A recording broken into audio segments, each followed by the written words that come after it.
Have a seat on your porcelain throne. It's time to talk some shit on the Powell Movement.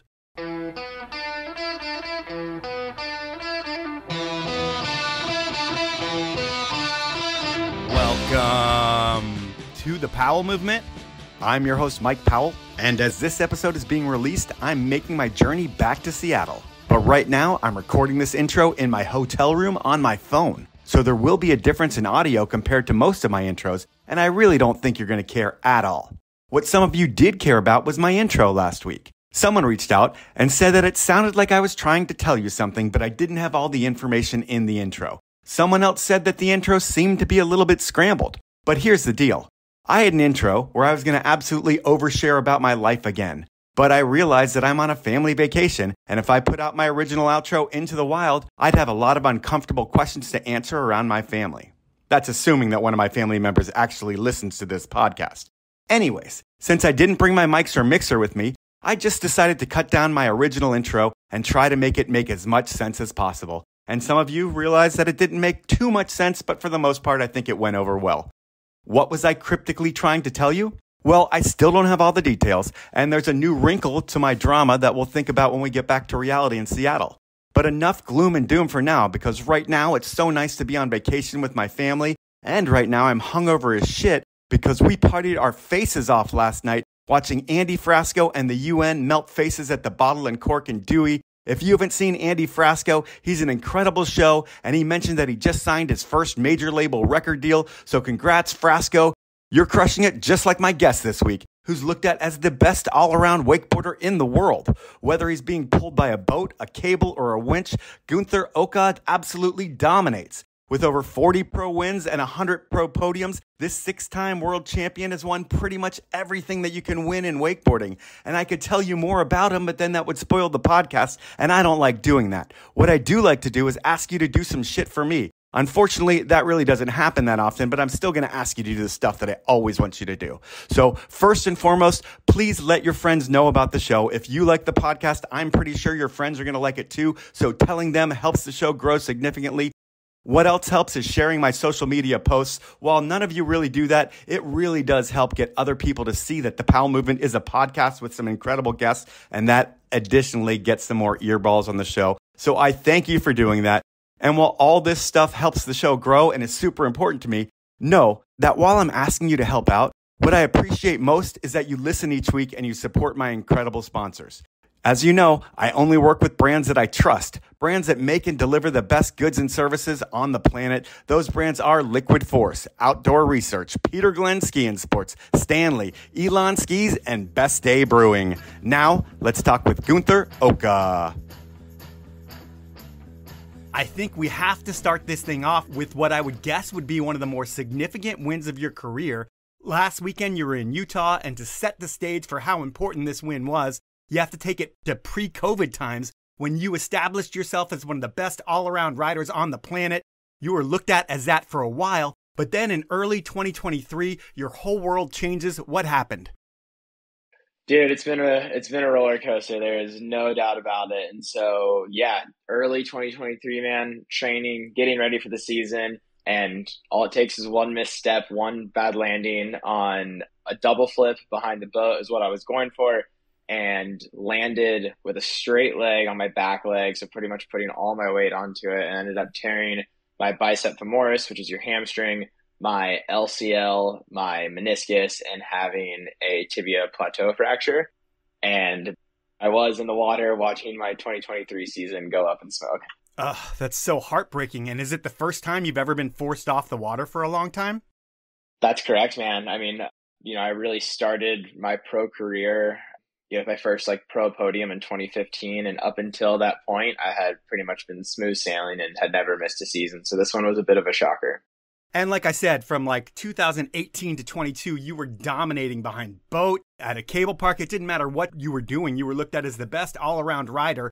And then you haven't had an injury even close to this. But when you're immobilized and you're going through physio, does that create a lot of uncertainty about your future? Does it light a fire under you too? What was the mindset? It was weird. And I think that time that I had off, I had a lot of, obviously I had a lot of time to process it. But it sounds weird, but the first thing that went through my head was a sigh of relief. And to delve a little further into that, the relief came from knowing that for the first time in my career, I felt like I could take a step back and I could take a breath from, the pressure that I've been putting on myself to constantly perform and constantly deliver. So as much as I want to say that it lit that fire, it actually cooled it out for a little bit and let me really reflect on like what a crazy journey, I've been on before that all happened. And when you look at the time when you were away from everything and you have time to reflect, is that when you come up with the vision for the Wake Glades project? And it's like maybe switching it up from the competition side of things that you've been doing to doing something that's a little bit more fun and not as much pressure on you? Dude, you're teeing these up for me too easy. You're totally correct. There's so much time and dedication that it takes to being like a top tier athlete, right? From the off water to just kind of the discipline you have to put yourself in, and obviously the on water performance, that I wasn't really able to like put that time towards a really creative project and see it all the way through. So this injury totally opened up that door for me to sit down, do the research, do the homework on what it takes to pull it off. And so you're absolutely correct. That is where Wake Glades came from. Can you describe the vision of that project? Yeah, man, it was, let's show Florida in its best light and let's show me in my best light. How do we merge these two? And so naturally, when you're thinking with Red Bull, it's like, hey, like what's bigger than wakeboarding? Okay. Or like, what's something that everybody knows? All right, the Everglades, alligators, that's something that everybody knows. What's a crazy way to get around there? Well, have you ever taken an airboat ride? Because those things are insane. And I did one like the first time I came to Florida a really long time ago. And that thought just kind of came back up to the top. And I was like, man, I'm pretty sure you could ride behind one of those, no problem. And then we went for it. The edit is so sick, everybody needs to watch it. And there's so many features in there. From shots winching through a forest of cypress trees, the triple rail setup to that long aluminum rail. There's so much variety and degree of difficulty.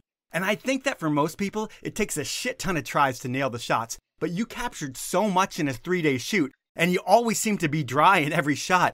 Are you at a level now where almost everything's first try for you? Like you don't have those 40 try battles anymore?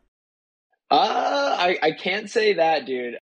So we were able to do the shoot over 6 days. Okay. Well, I'll give you the full picture. So we did 3 days that were just behind the airboat. So that's like all the shots that, are pretty much behind an airboat were done over 3 days. The whole crew, we took a rest day, caught our breath, backed up footage. I got a massage. I was so sore. And then we went back again for 3 more days with like 2.5 being all the winch spots that you saw for the most part. Okay. And then we finished with like a couple more airboat shots on like the last day. But man, not everything came easy. A lot of them were really high risk as well. And so the biggest battle was probably the triple rail line, just because there were so many different variables happening. And I wanted it to be this perfect line where I whip out behind the airboat doing this big carve and, the whole spray comes up and then go over into the triple rail to rail, which, as you're going behind the airboat, if you look at the shot really closely, he was going over land and a mixture of water. So the whole time he's starting to slide and he can't really set a straight line. So he's throttling forward with the fan, right? Because the fan has to engage kind of like a jet ski to create steering. So he's changing speed and direction ever so slightly as I'm edging into this 60-foot long feature and trying to jump from one to the other and then land and then also hit the incline rail at the end, as he has to kind of keep setting his line. So that one just took a lot of tries to make sure we nailed the shot, and my riding was what I wanted it to be. And that one was a super satisfying one to finish up with. That's awesome, man. And the edit, like I said, came out great. And while you had dominated the comp scene, boat and park for almost 4 years, did you ever consider giving up the competitive side of the sport to focus on just creating cool content once you see what happens with your wake project that came out? It's tempting. I cannot lie and say that it's tempting, but there's something in me that I'm such a competitor and I've really built, my whole career off of it. And so I don't ever want to say that, next year I'm going to do this or next year I'm going to do that. I think my whole career has kind of been built on just like following with what I feel is right at the time for me, and kind of like trusting my gut. And so I just think that I still have a couple of years ahead of me of, really good competition that I want to keep pursuing and hoping my body continues to stay on par and staying in one piece. I think later down the road, I'd love to keep going into that creative side even further. Awesome, man. Well, while I mentioned you won last weekend, that wasn't your first contest back. I think the Masters was your first contest back. It's a boat event. Heading into it, are there nerves, doubt, or what goes through your head after coming off that huge injury and getting on the water for the first time in a competitive scene? Yeah, it's no easy task. There's so many little doubts, I guess, that go through your mind, right? When you spend time away from anything and that first time kind of getting back into it, obviously nerves are one thing, but I tried to push that out to the side and more so focus on, what I was like physically capable of, because as I was coming back, not all of your tricks and not all of those movements come back the way you remembered them to be, And so I think that's just part of something that I try to keep in mind of like, hey, the body that I have now compared to the body that I had a year ago is really different. And the mind that I have is different. And so I need to just focus on what I can control, which is me, and try to just let that all flow out. And so, yeah, but, like I said, still always nervous before every contest. This one was no different, but was really pumped to put something down that I can be pretty proud of, and to get on a podium, like for your first boat contest back. I mean, I don't think you could ask for anything better, Is that like a relief for you? Like, shit, I still got it. Thank God. I mean, in a way, because I had a year or more to really just sit on it and marinate on it of like, do I still have it? Like, has the field totally ran away from me over that time that I've been down? And so, yes, in a way, it was that little bit of acknowledgement or, hey, recognition, like, hey, you still got it, and let's see where the rest of the summer takes me. Okay, and then the next contest you do, I think it's off to Germany and the LAO. And when you compete in Germany, do you get a shit ton of love over there because your name makes you sound German?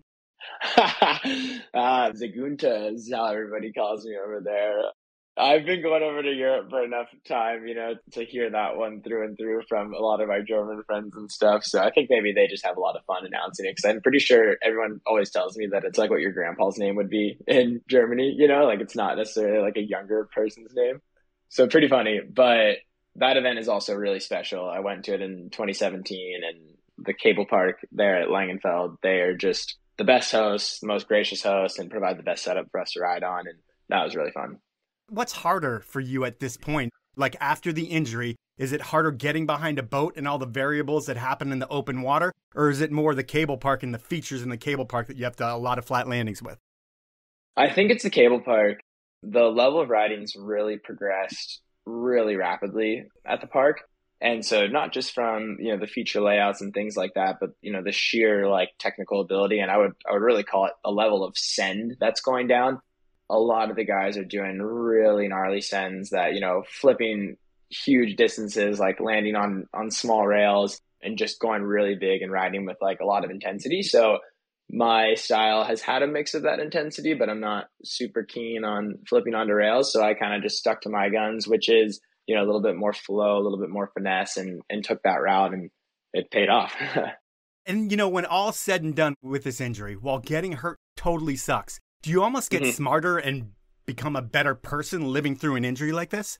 I think you have to take that approach. And I think that's exactly what happened to me, is that, I learned so much through it, and, not going to say that I would want to take it back, but I'm just really pleased at like how the whole process has unfolded. And I think that's almost been my motto, is just been trusting the process through every step of the way. And even from the time that I got hurt, like I mentioned before, I knew that I could either resist the injury or I could just accept it and lean into moving forward with it, and knowing that like having less resistance towards it would allow for a faster and smoother recovery is, pretty much my mindset. Okay. Well, that's enough about the injury and what's going on Cool. right now. We're going to go back to you growing up in Cincinnati, or outside of Cincinnati, and the only thing I know about that place are that the Bengals break a lot of people's hearts and they put a lot of cinnamon in their chili. What else is worth knowing about your hometown? Dude, I had the best winters and the best summers. So about an hour south of Cincinnati in northern Kentucky is the lake that I grew up on, wakeboarding through, late spring all the way through summer into early fall. I guess that'd be late spring. And then we had, a couple months of downtime where the weather's not that great. But in the wintertime, our local snow ski resort fired up in Lawrenceburg, Indiana. So just right across the border there. Nick Gepper. That's correct. Shout out Nick Gepper, Chris Laker too. Like, two pros have come from there. And so I got the best of both worlds, where my winters were spent on snow, summers were spent on the water, and life was good, man. Did you know those two dudes when you were growing up? They were quite a bit older than me. My parents knew like Chris Laker's parents. So I think I got like some hand-me-down, like super baggy XL tees from Chris, like when I was younger. And then Nick and I kind of met up later on once I was like on Red Bull and he was on Red Bull and stuff. And then actually just last August, we were in Cincinnati for the Red Bull Flugtag. And so we got to kick it there. So, the Midwest provides, man. It's cool. Yeah, a lot of people have come out of Ohio too, like Louis Vito. There was a few others that I've had recently. So a big place for sports in general. And thinking that your dad was in the SeaWorld shows in Orlando when he was younger, which was a big deal back then. And your mom loves water skiing too. I think she grew up on the lake skiing a lot. But why did they end up living in Ohio? Man, that's where my grandparents settled down. My grandpa was like born in Hawaii, and I think he ended up going to medical school at the University of Cincinnati. Met my grandma there, and that's where they settled. And I don't know how that one ended up. My parents never left, but they found that love for the snow and the water being there and passed it on to me. So I can't really complain too much. But your dad was doing shows. Like, was he a full-on pro water skier living the life in Orlando back then? Was that a thing? I love calling him a pro water skier. Definitely in a different version than what I am, but he got paid to water ski, so that's a profession in my opinion. So he would spend the summers in Orlando. So I think it was like, mid-'80s, and he packed up his truck, drove down. He had an audition or, got the job in Ohio, but drove down to Orlando to be, the show skier at SeaWorld and would do his summers there, come back to Ohio in that off season, work as a pipe fitter, and then would go out to Deer Valley in Utah as a snow ski instructor. So I think he just kind of made the most of the seasons almost in the way that you have to, but maybe just exaggerated it by traveling, to where the heart of that sport was, or like heart of the activity was. And then my mom is just, she comes from like a generation of water skiers almost behind like little John boats. So I think when they met, the match was perfect. So they knew when they had you that you were going to be a water bug because they both have that background. And your dad sounds like he lived that ultimate ski and water bum lifestyle, and then he had to be a pipe fitter in between to pay the bills, which is pretty cool. But are there any other siblings, or is it just you? No, it's just me. Yep. And you have a big family, I feel like, with cousins and everything that go to your house in Kentucky. So it's the weekends pretty much from when you're a baby going on the water. Are you almost at like Parks Bonifay water ski baby kid? I'm not quite living up to his reputation, but there are some pretty awesome photos of me like in the car seat, in the observer seat of the ski boat when I'm a newborn, pretty much watching my parents water ski. Then when I'm like 1 or 2, I'm riding on the front of like my dad's water skis. He's holding me. And then I wakeboarded like by myself and I was like 3.5 or like right before my 4th birthday, which is in July. And so I've been on the water for a very long time. Now it's time for my first sponsor break, and I'm going to start things out with Peter Glenn Ski and Sports. While Peter Glenn has been the place to get all of your ski and snowboard needs for over 60 years, they do so much more than that. If you're an inline skater, they have the best products from K2 and Rollerblade. If you like to wakeboard, surf, skate, or whatever, Peter Glenn has you covered with the best gear from Liquid Force and others. And if you just need the most comfortable shoes on the planet, Peter Glenn has all of the best from Hoka and on. No matter what your summer or winter needs are, Peter Glenn has you covered. And if you can't shop in store, head on over to peterglennsports.com, where you'll find all the brands at the best prices, free shipping on orders of over $50, and you'll have the comfort of knowing that returns are hassle-free with Peter Glenn. So please support the show and buy your gear from the best, Peter Glenn Ski and Sports. Next up, it's Liquid Force, a brand that's been supplying premium wake gear since 1995, and it's not just wakeboards these days. Think the best park, boat, surf, and foil boards, built with state-of-the-art materials and technology to make your day on the water easier, better, and more fun than ever before. From wakeboards to shapers to vests to handles to foils to surfers, whether you're a seasoned pro or just dipping your toes in, Liquid Force has you covered with gear that's not just equipment, it's a lifestyle. And if you want to live that lifestyle, I have a one-time purchase code for you to use on the Liquid Force website. I'm going to save you 15% on your entire purchase. All you need to do is head on over to liquidforce.com, go shopping. After you pick out your brand new TC Skim Wake Surfer or whatever you buy, enter the code POWELL15. That's all capital letters and numbers, no spaces at checkout, and you'll get that deal. My final sponsor this round is Outdoor Research. I've loved OR for a long time because they make the best, most waterproof, warmest outerwear in the world. And that's because it's engineered and tested right here in the miserable conditions that the Pacific Northwest can deliver. And there are so many more reasons to be into the brand. While everyone knows they make the best lightweight hiking pants ever built, their new line of high-performance mountain biking apparel has been getting rave reviews from bike media. And when I recently chatted with OR's newly minted X Games gold medalist Tom Van Steenbergen and his brother Bass, they couldn't stop talking about how they've never had better gear. And that's what I think every time I get an OR package. Wow, they really thought about every detail to make this work better for me. To make your gear work better for you, head on over to outdoorresearch.com and check out the brand new Freewheel collection and everything else on the OR site. They cut no corners and they have the best in style and function on the planet. Those are my sponsors. Now let's jump back into the podcast. Is wakeboarding pretty much something that starts as a hobby in the beginning? Like, you do it on weekends, and then when it starts getting cold, all you think about is skiing and snowboarding, and you forget about it until summer? Or is it something that's on your mind all the time? No, it was really seasonal, and it was just for fun. We had cousins and stuff, like you mentioned earlier, that we would also wakeboard with, and neighbors down at the lake and people across the lake. And so we just had so much fun, not only wakeboarding, but water skiing and trick skiing. And, it was just being on the water. But then you're right, though, as winter rolled around, it was kind of a different crew of people. You left the lake crew and we had our winter crew that we all met up, and, we would just go rip around the slopes. And I did like downhill ski racing for a little bit before, I kind of turned into like a full park rat after that. And, you build community through that. But I really think up until I was probably like 14, or 15, it was just like, okay, I'm done with wakeboarding, time to start snow skiing. Well, that's so weird because I was doing my research and it sounded like Wake Nation, which is like one of the first cable parks, opens in your hometown in like 2009. You're like 11 or 12 years old. And when I heard that, I figured that you would get like a season's pass and you'd go every day after school and just get so good at tricks and repetition, and that's how you built yourself up. But was that not the case at all? It started slower, but man, you did your research and I love it.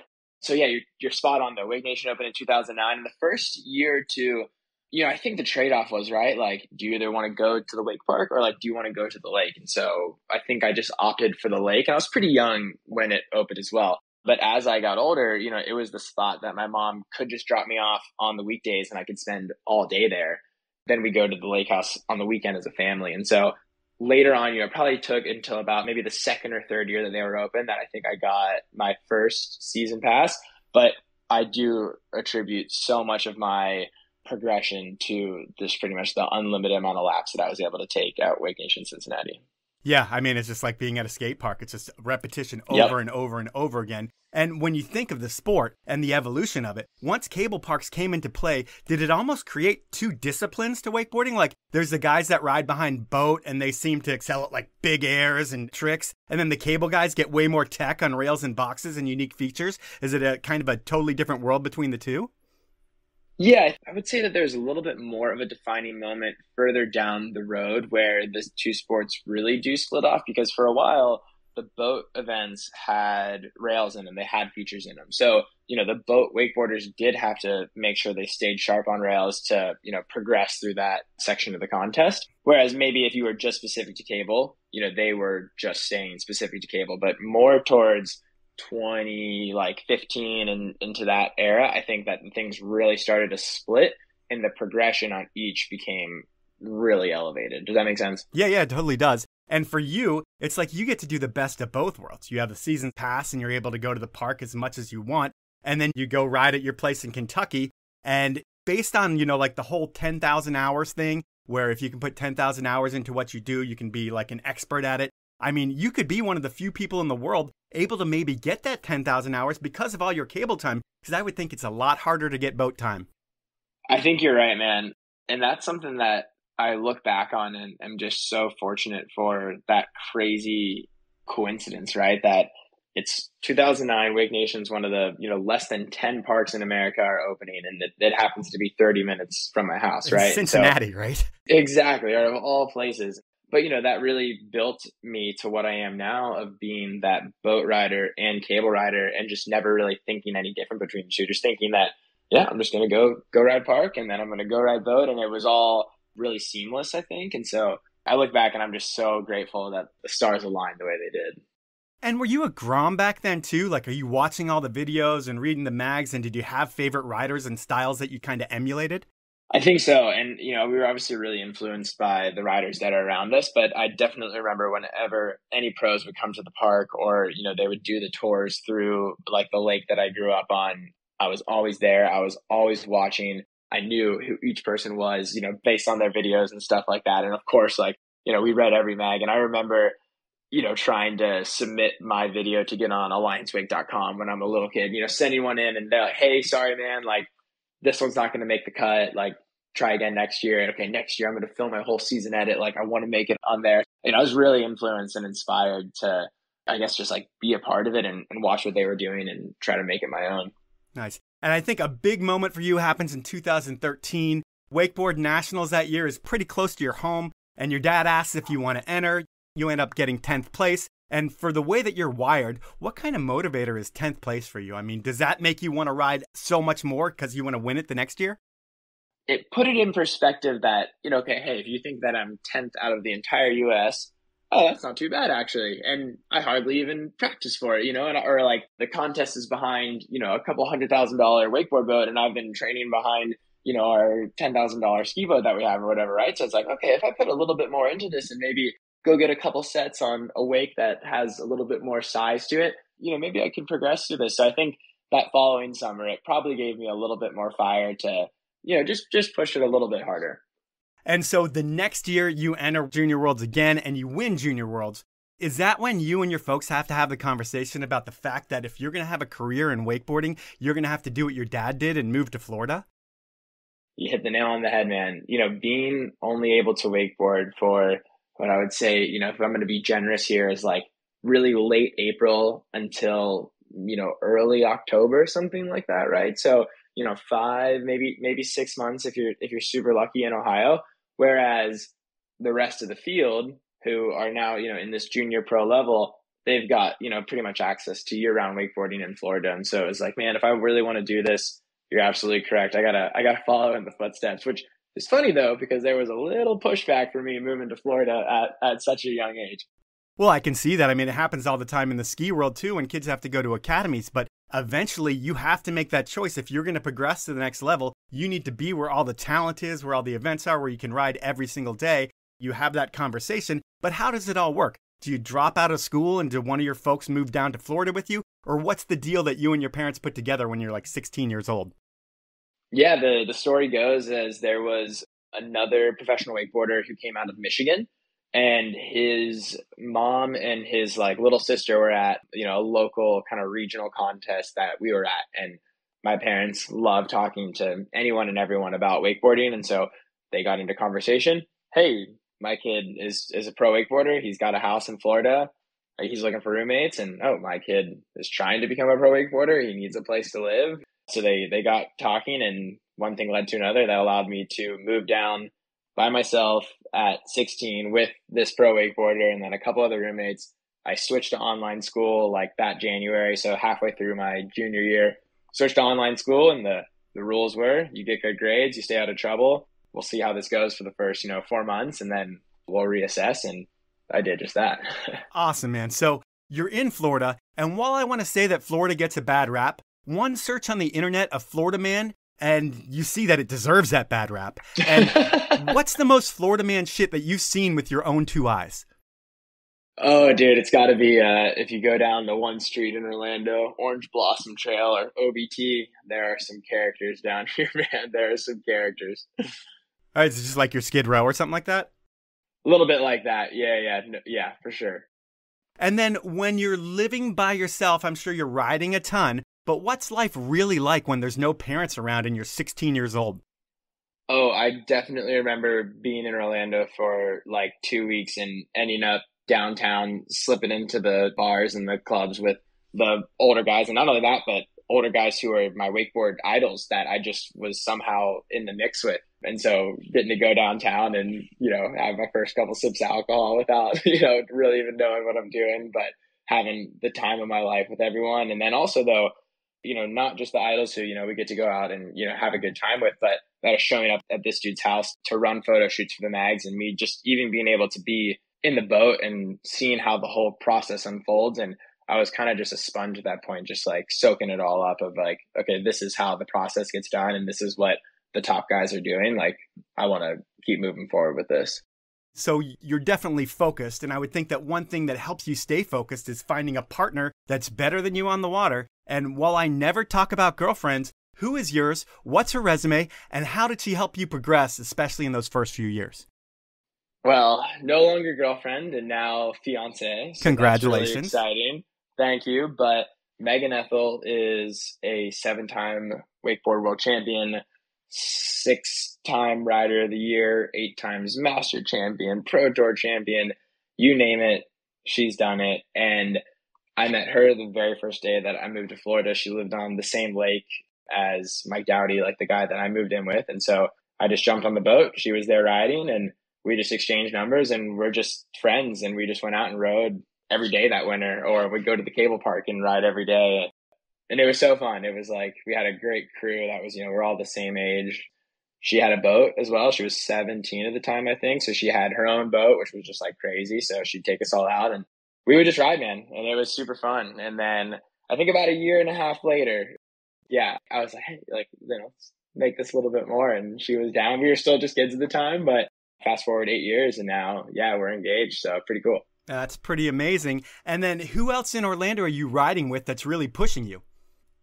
So Mike Dowdy was he's multiple Trick of the Year winner, Pro Tour winner, like world champion. And that's who I was with. And so kind of the crew that was also surrounding him, I was riding with them all the time. So I guess that's like during the summers, it would be like Corey Tunison from Australia, like Harley Clifford would be around on the same lake. And then a couple of the younger kids like Jake Palat and then another female, Jamie Lopina, who are all in our age group, were kind of who we were on the come up with. And then what's the split like in terms of cable and boat riding at that point in your life? Is it like 30% boat, 70% cable, or flip-flopped, or how did that work? Yeah, that's perfect. It was like 70-30. So 70 leaning towards cable and 30 towards boat because I was still under 18. So I was able to compete in like the juniors for boat, but I was riding in the pros at cable. So the pros, those events paid out. They had a bigger reach, I guess. We were going to Europe quite a bit. And it was just something that I was excelling at too. So I just kept leaning into it. Yeah, that first year on the Wake Park World Series, you made finals a bunch as a rookie. And when you think about the biggest and most important event of that first year in Florida for you, what would that be? So in the 2016 season, which I would say when I was really settled in Florida and I was really like making my name, it was the World Championships for cable in the Philippines. Even before that, you get the Checkout Award in 2015, and that's the industry saying, if you don't know this guy, you're about to. And that's like when you're 16, 17 years old. How big of a deal was that for you? That one was huge, actually. I kind of forgot about that one because I had just spent that first winter in Orlando. And so that was the validation that I didn't know I needed, but that came to me. That was just unreal because once again, it just confirmed that, hey, you're on the right track and you're doing everything that there is to be doing, And so, throughout that season in 2015, I was so new to the scene, but I like made my first pro podium at like a monster triple crown, which was huge. I had okay results on the boat because I was still finding my footing, on the bigger wakes in Florida and like with more technical riding.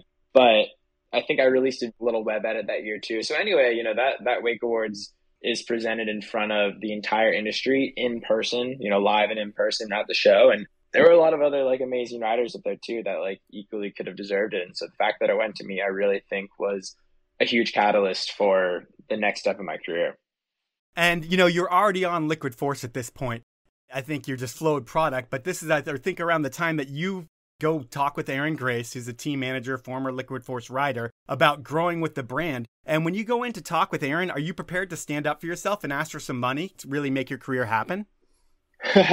No, I wasn't actually. I was not necessarily not ready to stand up, but I just didn't really know where I was at. That was so new to me and so foreign, really, that, all I was looking for was there's a section on the website that says, hey, you're a regional rider, and then there's the global team. Yep. So you're like, I was just looking to get bumped up on the website to the international team and hopefully just, get more product. And he came to me with, a 2-year contract and just blew my socks out. I was just like, what? Like, you guys, in my mind, and I still look back on it this way, they were taking that chance on me, or like, taking that investment on me, that they saw something, I think, in me that I didn't in myself. And so, to have that, I guess, like financial backing too, was once again, that huge boost of confidence of, all right, dude, keep going. And I mean, when you get on the Liquid Force program, like a full-on contract rider for Liquid Force, was that contest program for them all about Daniel Grant when you got on, and then eventually he passes the torch to you, or am I just talking out of my ass? This is funny because I look at some riders in the same fashion how I looked at it like back then. So, for myself now, I'd have had, a career of 8 or 9 years, and there's new kids coming onto it, where if we rewind back to 2015, I think that Daniel and I were on 2 completely different trajectories that we almost like weren't really overlapping yet. Whereas Daniel was still throwing down on a wake skate like nobody else was, and he was still winning almost every event that he entered, where I was just kind of coming onto the scene like, hey, let's just see what this kid has in store. And the fact that I went on to win so many events, like riding LF and doing that next season, I don't think I was there to take Daniel's place. I think I was just there to contribute to the Liquid Force mob almost. Not taking his place, but carrying the torch of kind of the legacy that he kind of established with his time, and it's still going. Because I interviewed him a while back, and it seemed like he was in a position back then where you are right now almost. No doubt. And to talk on that point like a little bit further, I would say it was actually less with Daniel and more with the king of the cable, Tom Fouché, who's now actually our team manager at Liquid Force. Tom Fouché had, arguably one of the best careers in cable wakeboarding, is arguably one of the most winningest wakeboarders from boat or cable of all time. And, he was at that point where, he was getting into his 30s, and he was, I think, making changes, having a family, but him and I had probably more head-to-head battles than Daniel and I did. And to me, that felt more of like a passing of the torch of the old guard passing it on to the younger one, because Tom and I really had that, 10-year age gap or so. And he was still so competitive, but yeah, I think I came in and it changed then. It's time for my second round of sponsors, and I'm going to start with Elan Skis. I've been skiing on Elan, the Ripstick and the Playmaker, for the past 3 seasons. And when I first started doing ads for Elan, I would rave about the quality of the skis, because you really can see a difference in the fit and finish from an Elan compared to every other ski on the wall. I'd always attribute that to Elan having the best factory in skiing, their heritage in building spare no-expense yachts, and having real skiers build the skis in the Slovenian Alps. That combination has created lively, playful skis that remain rock solid underfoot at high speeds, and have really made me feel like I'm a better skier. And while it's not ski season, when it is, if you demo skis before you buy them, please support me in what I do and try an Elan, and you're going to see exactly what I'm talking about. If you buy skis without the test drive, trust me, and head on over to elanskis.com to see all the choices, and you're going to have more fun on the mountain than you ever have before next season. Next up, it's Best Day Brewing. And while I love a cold beer, I don't always need the alcohol. And that's where Best Day comes into play. It's brewed with people like you and me in mind. The skiers, the snowboarders, the skaters, the bikers, the runners, the gym rats, the bladers, the surfers. Anyone who loves parking lot beers, tailgate beers, studio beers, workshop beers, you get the idea. Best Day is the best way to celebrate your best days, and not to have to worry about the drive home or a lot of calories or anything else for that matter. While I'm not saying don't drink alcohol, there's a time and a place for everything. When it's doing time, I like to drink Best Day straight up. But when it's drinking time, I like to mix in a Best Day between every alcoholic drink to keep me sharp and in control. It's a cheat code for all-night fun. To find out more about the Best Day flavors and buy some, head on over to bestdaybrewing.com or pick some up over on Amazon.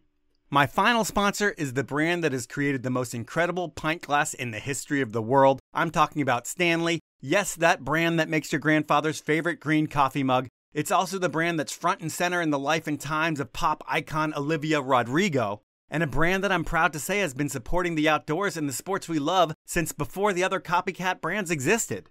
Stanley invented the category of keeping things hot and cold in 1913, And while their quenchers have taken over the world by storm, I personally swear by their adventure stacking pint beer glasses, and have used them almost every day for the past 7 years. No joke. I also love all their choices of food jars and storage items for parking lot fare at the mountain or during my 1 day a year at Wild Waves, which is coming up.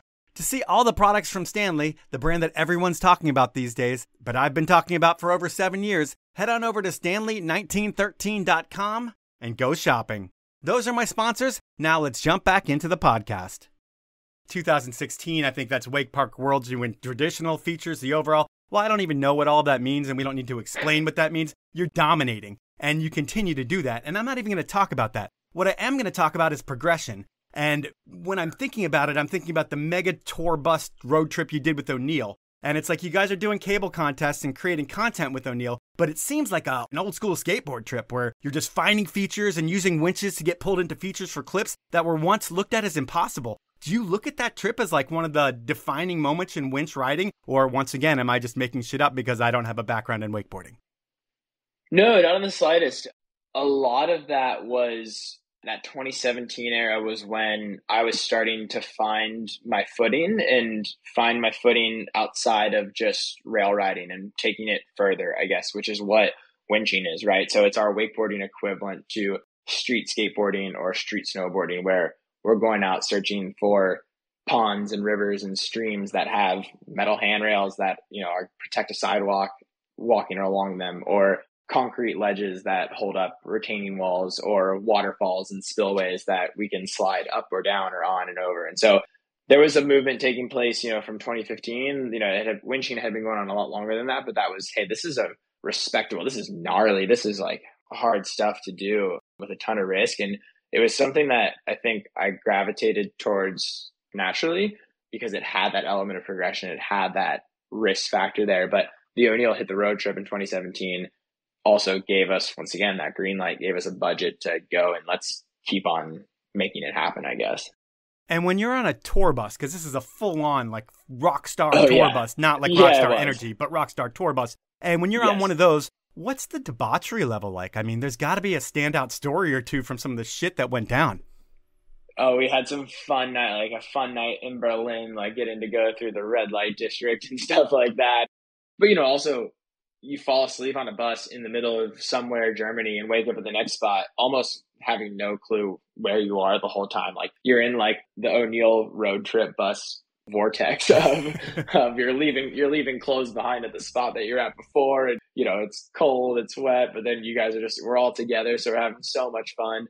And some insane spots on that one as well that I think I remember the wakeboarding maybe more than some of the other shenanigans that go down. And the one spot in particular is like Dylan Miller's. I'm not sure if you watched that portion of it, but we were somewhere in Germany with this foundation that almost looked like a basement that was just in the water. So there was a concrete ledge that was probably 50 or 70 foot long that was just, probably waist high, so we could ollie up onto it. Okay. However, on the other side, it dropped down almost 10 feet into what looks like just a huge rectangle, like it was an open basement that's in this river. So he jumps on and I'm driving the winch for him and he falls into the hole and he totally goes out of my vision. So I stop the winch thinking that he's absolutely toast. And the next thing I see is him with his board off, grabbing the rope, running to go back to try to get another hit. And then on the next hit, goes by, jumps on, full pulls this 60-foot long concrete ledge with a deathly closeout on the other side and stomps it. And it was just the most unreal moment. And we go back and watch the clip and the way he slides out into this closeout, slamming into it, at like 20 mile an hour. He was cooking and walked away to get the clip. I mean, that's a moment that I'll just like never forget. I mean, you guys can just feel the progression right there. Like, holy shit, things are going to change when people sees this. Absolutely. With what you're doing, I guess I doubt that there's laws written against wakeboarding because people aren't really thinking about wakeboarders hitting street stuff. But have you ever been busted or kicked out of places, or what's your best bus story? That one was pretty good, actually. I would say the best bus story comes from that one. Some of the other ones have been somewhat anticlimactic where, the mall cop shows up or somebody shows up and says, hey, you got to beat it. And like I'm not one to put up too much of a fight because rightfully so, we're over here, trying to slide your concrete, Yep. like fence that's on your property. One good one is on that same O'Neill trip, we tried to hit this huge, almost like a barricade that goes underneath a bridge. So it's like the guidelines for ships to go underneath. Yep. And it was right in front of like a Berlin Parliament House or something. And so once again, this was Dylan, he got 5 or 6 pretty good attempts in an epic photo. We got an epic clip, but cops roll up, stick us with a €500 fine. Okay, that's a bummer. But one that was pretty good was we didn't actually get kicked out, but our session abruptly came to an end was when I was filming for X Games Real Wake in 2018. It was raining, weather was really bad, and we were hitting the spot right next to the side of a highway. And as the car entered the on-ramp for the highway, got squirrely, got out of control, came off the road and flipped over and ended up pretty much on the other side of the fence from where my dad was driving the winch at. And so we stop all operation. He jumps over the fence to try to help this person out of their flipped over car. Ambulances, fire trucks show up and pretty much shut down the spot from there as they, proceeded to clean up the scene for the next 3 or 4 hours. So we had to beat it. But Tom, my dad, came to the rescue on that one. Oh, man, that's wild. So when you break it down, there's 3 different elements to the sport, it seems like. You've got boat riding, winch riding, and cable riding. Are they a completely different experience pull-wise for the rider, and do you have to master each one separately? Yeah, I think so. The boat is, very consistent. It's a much faster-paced way to ride. You're always going, roughly from 20 to 23 mile an hour. The height of the pool is always the same, off of the tower of the boat. However, the wakes change. Around the cable heights can vary, anywhere from 20 feet tall tower to 35 foot tall tower. So that pool begins to feel what I would guess is similar to kiteboarding, or, the rope is really lifting you up out of the water. So it's a little bit more gentle. And because of that, you can ride at a slower speed. Okay. The winch pool always is different because sometimes the winch just has to go on the ground. So it's pulling you down in a way. If you get air, the line angle is now pulling you back down towards the ground. Yep. Or sometimes you can hit a spot, underneath a bridge, and you can set the rope 60 feet high with a carabiner and make it a pulley essentially. So it's all different, but the best part about it for me is that it just tests you in so many different ways, and if you're the rider that can go out and do it all, to me, that's what essentially the best wakeboarder in the world looks like. And same for when I watch snowboarding or skating, of if that dude's killing it in a comp, but then goes and can hit a gnarly down rail or a gnarly gap, that dude can do it all, Yeah, totally. When you're doing different stuff, do you have different pro models for riding boat and cable and winch? How does that work? Yeah, so, different tools for the trade, right? Our boat boards are going to have fins on them. So Yep. Really small, they're 0.7 of an inch tall, but that really just helps the board track through the water and lock up the wake and give you maximum pop essentially. Those boards are also going to be quite a bit stiffer and lighter. So kind of have a really lightweight foam and carbon construction and then a really stiff layup. Whereas the cable boards are meant to have flex like a snowboard would. So when you get on rails, you can really lean into presses. They don't have fins on the bottom. So that way, you don't get hung up riding across features. And then the boards that we use to hit a winch spot are going to be the same as at the park. You almost just have to kind of sacrifice one of those boards. This is going to be my dedicated winch board because, concrete and our kind of softer PU bottoms don't really mix too well. Yeah, I can totally see that. Before pro models and boards even happen, you get your Red Bull helmet. And that's a huge deal for any athlete. And Red Bull usually has a creative way to deliver the news. How did you get your Red Bull helmet? You know what? I think mine showed up in the mail, actually. No, really? My Red Bull deal came along a little bit quicker than I think some other athletes do. So, yeah, I'm not going to say unfortunately, but mine came a little bit more generically. Lame, but that's okay. Well, I'm talking about sponsors. Who are the brands that pay the bills for you? So Liquor Force is kind of in my day one. So they're all boards and pretty much all hard goods, wake surfers, wake foils, things like that.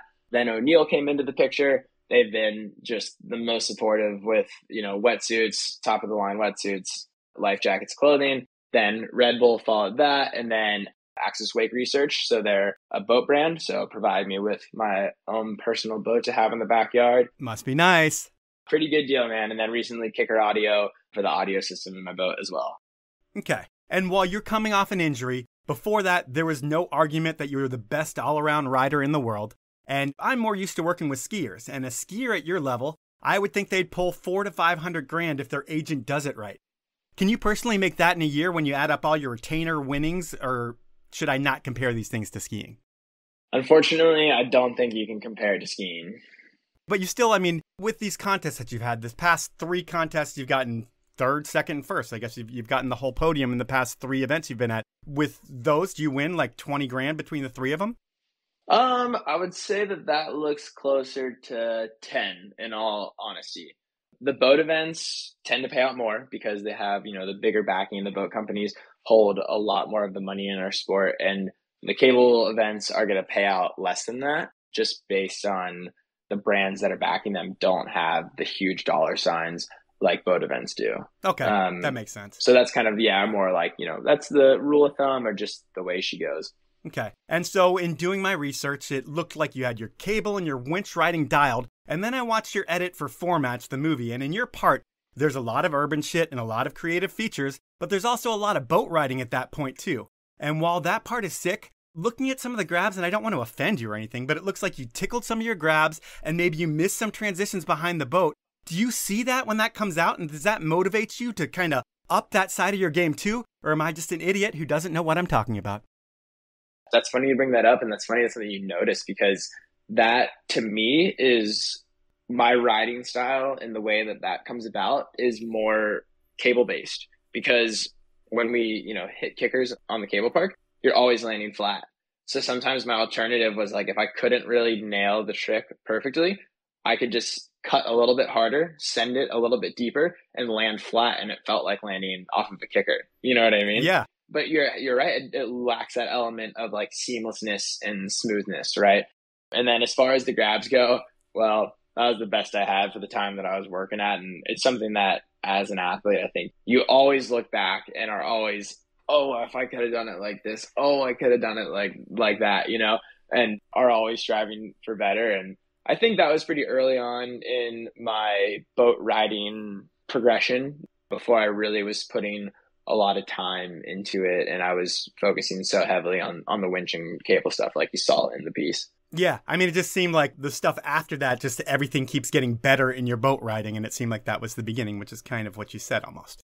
I think, but hey man, good eye on that though. I don't disagree. All right, well, while you're filming for that, Bob Sobin gets hurt filming for his Real Wake X Games part, and when you get the call up, are you able to pull unreleased clips from Format, or do you need to start from scratch with the clock already ticking?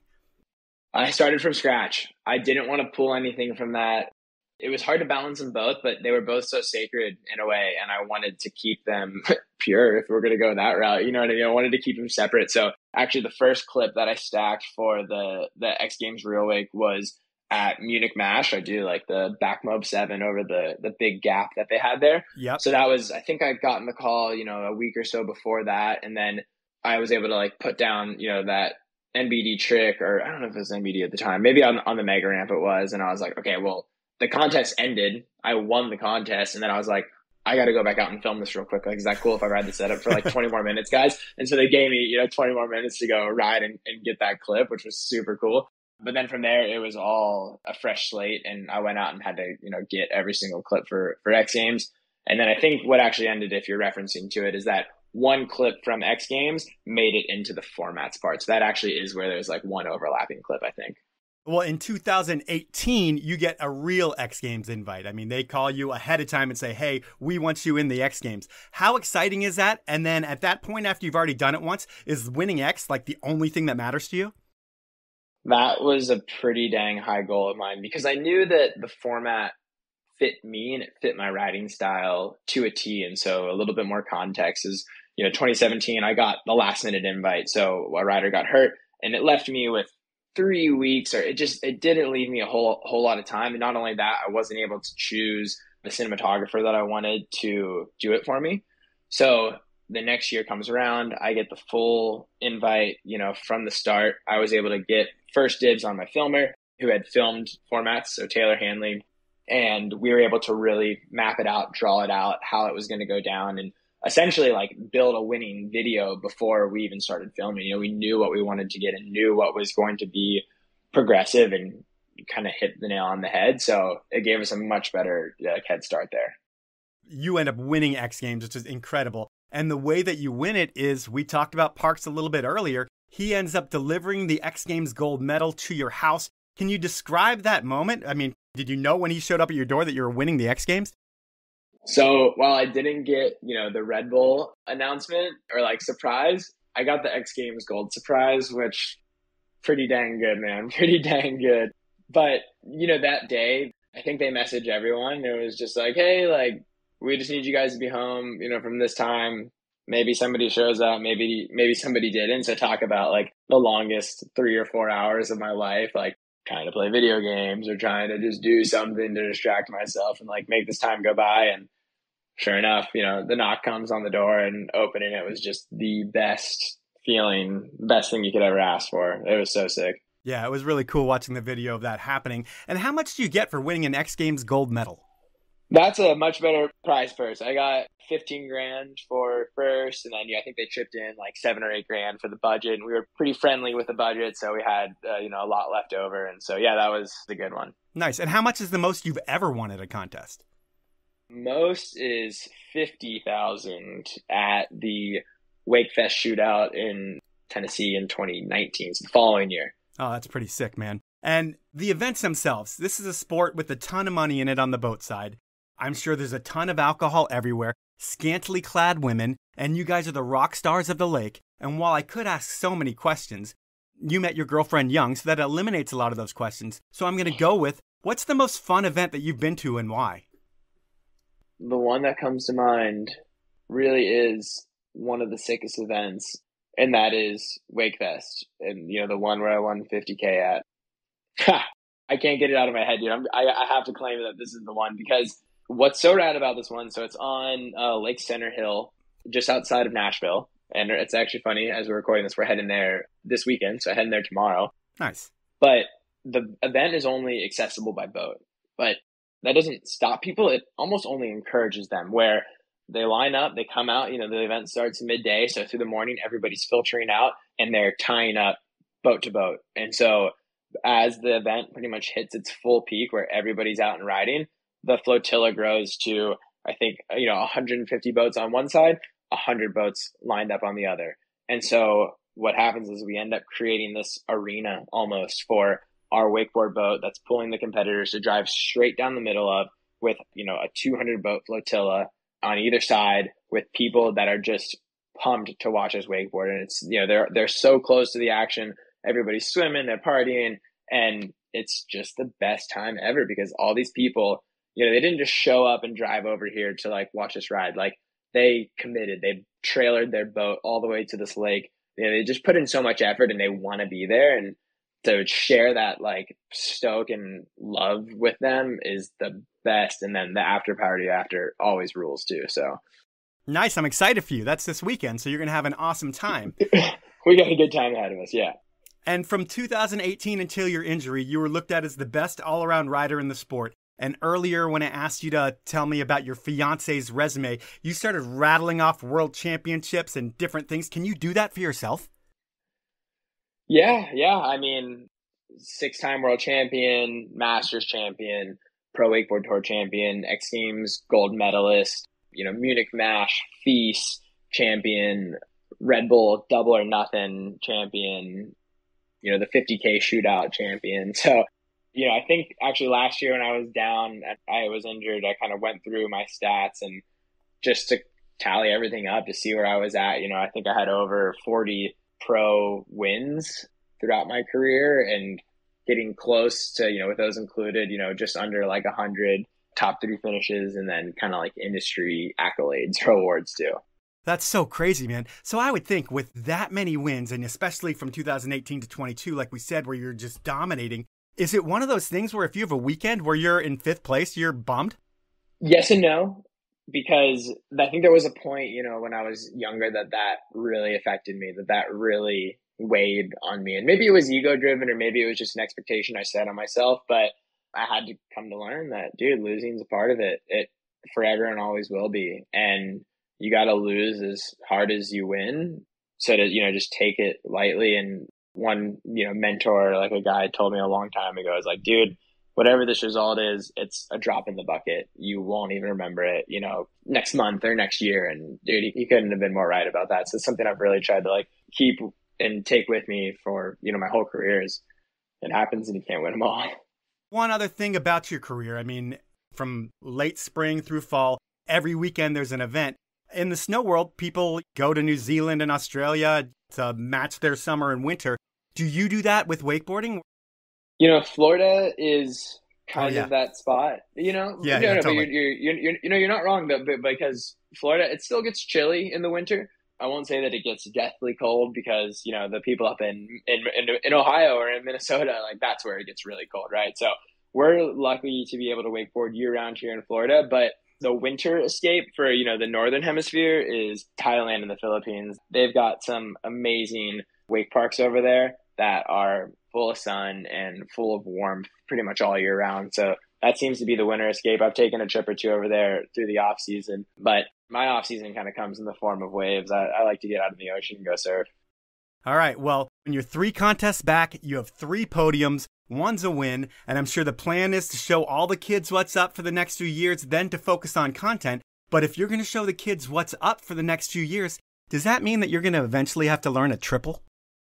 The first triple went down last year. So shout out Thomas Herman. He put that one down in contests, like at Parks's at the Red Bull Double or Nothing, which was so insane. I was sidelined for that, but I was judging it. Pretty easy contest to judge. Yeah, totally. But I got to be honest with you though. Nah, I don't see the triple coming my way.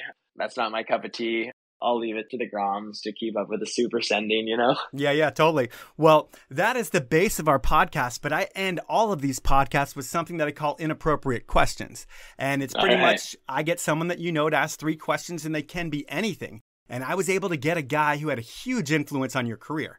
And well, I don't know if you remember, actually I do know that you remember that Aaron Grace was a pro rider. He was also your Liquid Force team manager, and he knows you very well. And he struggled to put together some inappropriate questions because he says that you are very squeaky clean. But he was able to make it happen. He talked to a few people to get some questions. And are you ready for question number 1 from Aaron Grace? All right, dude, hit me. Who was on more drugs when they went to the Sphere for the Dead with Jimmy Redmond? You or Jimmy Redmond? All right. So I went to the Sphere and saw the Dead a couple months ago. Probably the most amazing visual experience, audio as well, in my entire life. It was so incredible. You and Jimmy Redmond went. How was the show? Dude, the show was unbelievable. I went to 3 of them, and it was just so much fun.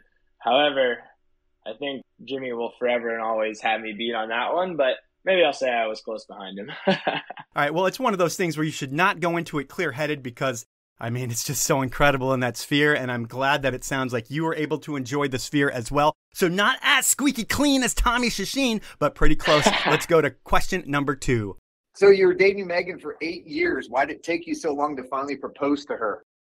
All right, you heard it. So you've been dating your fiancé for 8 years, man. That is an eternity.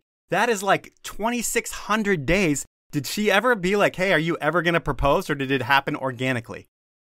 I think at the end there was, a little bit of, a couple of our friends were getting married who had been dating for about the same amount of time. So the pressure was definitely building. But in all honesty, though, it was something where before moving forward with like a step is that big, it was a branding, it was a business thing, like where we were like, hey, let's keep ourselves like kind of separate. Obviously we're together, but let's keep it separate and let our brands grow independently before we, really try to officially merge them. And now we're at a point where it definitely doesn't matter. If anything, our brands, use us more together than they do separately. So yeah, that was a little part of it, but also we were taking our sweet time and enjoying the ride. So, well, I don't know if you want to push any future children that you have into wakeboarding, but if you do, they are going to be amazing. No doubt. Yeah, they're going to have some great genes. Now let's go into the final inappropriate question. This one's from Tom Fouché. What advice would you give someone to not do when looking for nightlife fun in Bangkok? That's a classic one. Well, I would definitely not Google what a ping pong show is and how to find them. Leave it at that. I'm going to Google that right now once we get off the line. I mean, it's like when you tell me not to Google that, does it have anything to do with ladyboys? Because I read about that and I've never been to the Philippines. I've never seen it, but you might have. Ladyboys are a mixed bag, but I would say that, yes, it does kind of fall into that category. Then I'm definitely going to go search that right after we get off this call. That is Inappropriate Questions, and that is our podcast. And really, it's not a surprise where you are today. Your parents gave you the genes, just like you're going to do with your kid, and they gave you the means and the freedom in your teens to chase your marine dreams, and it all worked out as planned. You moved out young, you rode a lot, you did your schoolwork, won contests, and you made it happen. And while I'm sure there was a little bit of struggle somewhere, it's like everything came easy for you.